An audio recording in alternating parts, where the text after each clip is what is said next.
haddii aad bil walba celcelis dhan $20 aad ku bixin jirtay bajaaj raac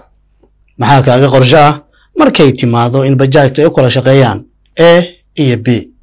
dhalinyaro badan ayaa nolol maalmeedkooda ka raadsada wadista bajaajta oo ah mooto 3 lugooley ah oo qaadi karta 3 ilaa 4 qofood mar qura kuna socdaali karta jidadka engegan iyo laamiyada waxayna xirfad shaqo abuur oo loo riyaaqay u noqotay dhalinyaro badan oo nolol maalmeedkooda ka dabarta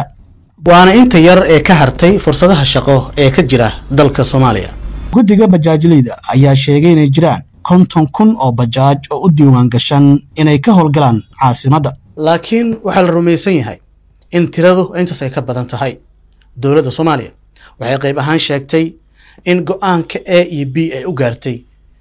si loo yareeyo ciriiriga isaxmadda ka jirta wadooyinka loona sahlo socodka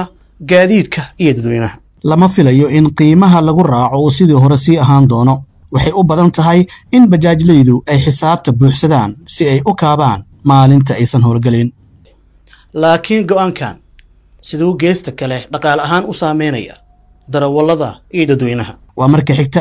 sawir wanaagsan ayaa laga filan karaa isu socodka laamiyada oo ah in ciriiriga iyo saxmaddu ay qayb ahaan yaraan doonaan laakiin ardayda barayaasha iyo xirfadleyda kale ee hal bajaaj bishii oo dhan u kiraysta inay ku tagaan kagana yimaadaan xarumahooda iyo bajaajlayaashaas laftigooda sida ay isku xallin karaan waa mid ugu muhiimsan dad badan waxay qabaan in go'aankan uu saameyn dhif iyo dheefba wata uu ku yeelan doono nolosha ka jirta caasimadda haddaba daawade haddii aad tahay darawal mooto bajaaj ama macaamiil sidee arrintan kuu saameyn doontaa maxaase kaaga qorshe aragtidaada qaybta hoose nagula wadaag